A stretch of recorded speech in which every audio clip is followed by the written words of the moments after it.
अस्सलामुअलैकुम my YouTube family, क्या हाल चाल है आप सबके। उम्मीद है आप सब बिल्कुल खैरियत से होंगे। तो जी एक और खूबसूरत दिन के साथ हो चुकी है एक नए व्लॉग की शुरुआत। तो आज का दिन है एक प्रोडक्टिव डे, यानी ऐसा दिन जिसमें घर के काम भी होंगे, क्लीनिंग भी होगी, कुकिंग और साथ साथ कोशिश ये होगी कि दिन को अच्छे तरीके से मैनेज किया जाए। वैसे तो भाई घर के काम कभी खत्म नहीं होते, एक काम खत्म करे तो दूसरा सामने खड़ा होता है। बट अगर हम अपने दिन को थोड़ा सा प्लान कर ले और कामों को एक एक करके मैनेज करें तो यही बिजी डे काफी आसान और अच्छा गुजर सकता है। तो चलिए अब शुरू करते हैं अपने आज के प्रोडक्टिव डे को।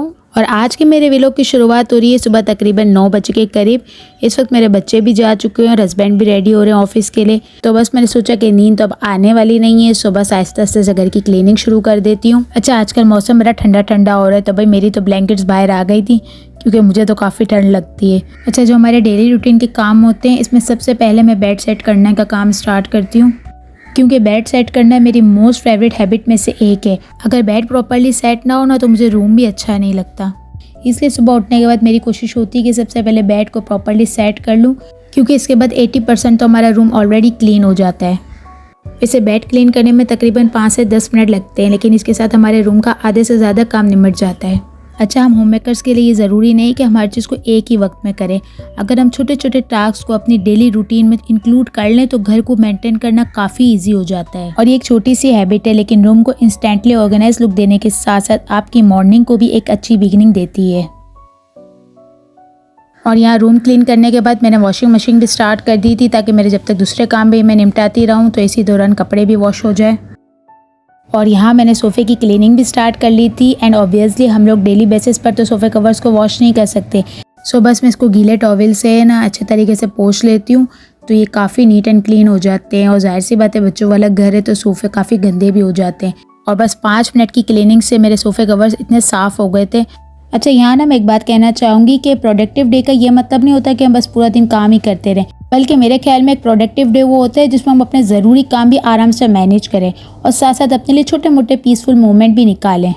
जैसे कि अभी मैं वेदर को एंजॉय कर रही हूँ। और घर के काम तो रोज़ ही होते हैं, क्लीनिंग, लॉन्ड्री, कुकिंग, ये सब हमारी डेली रूटीन कैसे है। तो बस इसकी ज़्यादा टेंशन मत लिया करें, इंशाल्लाह ये सारे काम भी मैनेज हो जाएंगे। बस आप अपने आप को रिलैक्स करें। और बाकी यहाँ पर मेरी हेल्पर भी आ चुकी थी, और जब तक वो अपना काम कर रही थी मैं भी सीधी किचन में आ गई थी। और यहाँ ना हमारे एग्स कल ख़त्म हो गए थे, सो ये कि सुबह मेरे हस्बैंड देके गए थे, फिर मैंने इनको अच्छे तरीके से वॉश कर लिया था और अभी ड्राई हो गए थे। अच्छा, इसके अलावा कोई भी फ्रूट्स हो या वेजिटेबल्स हो जिनको हम लोग वॉश करके रख सकते हैं तो आप लोग लाजमी प्लीज़ वॉश करके रखा करें, क्योंकि बाहर बैक्टीरिया इतने होते हैं, इतने जर्म्स होते हैं, तो डायरेक्ट फ्रिज में मत रखा करें।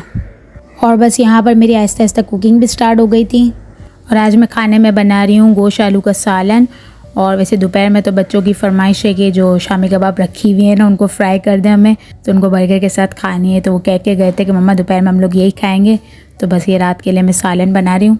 वैसे मुझे लगता है कि घर में सबसे ज़्यादा सोचने वाला काम यही कि रोज़ खाने में आखिर क्या बनाया जाए, क्योंकि खाना तो रोज़ बनाना ही है, लेकिन रोज़ नया क्या पकाएं भाई, ये सोचना कभी कभी वाकई मुश्किल हो जाता है। बट एक छोटी सी हैबिट मैं काफ़ी टाइम से फॉलो कर रही हूँ और इससे मेरी कुकिंग काफ़ी इजी हो जाती है। और वो ये है कि जब हम सब डिनर के वक्त साथ बैठे होते हैं ना, तो मैं वहीं सबसे पूछ लेती हूँ कि कल आप लोगों को क्या खाने का दिल है।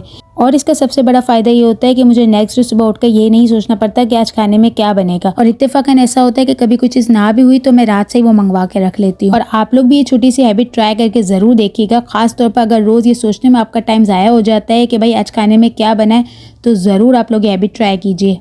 और सच कहूँ तो अगर नेक्स्ट डे की कुकिंग हमें पहले से अगर पता हो ना, तो हमारा काम वाकई इजी हो जाता है। और यहाँ बातों में मेरा खाना भी आधे से ज़्यादा तैयार हो चुका था। और इसी के साथ आप लोगों से एक छोटी सी बात भी ज़रूर शेयर करना चाहूँगी। जब भी हम किचन में कोई भी अप्लायंसेस यूज़ करें, चाहे वो जूसर हो, ब्लेंडर हो या कोई और चीज़, तो कोशिश करें उसे यूज़ करने के फ़ौरन बाद क्लीन करके अपनी जगह पर रख दें।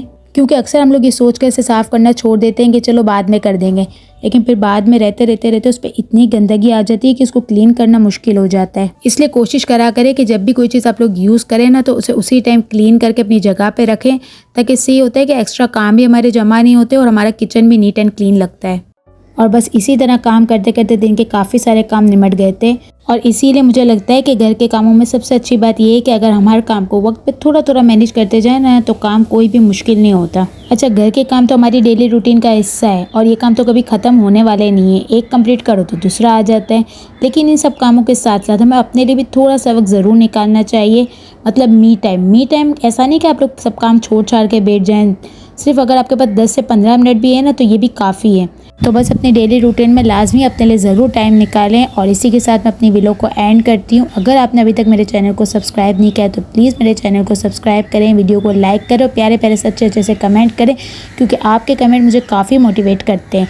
सो मिलते हैं नेक्स्ट व्लॉग में, तब तक के लिए अल्लाह हाफिज़। Thank you for watching.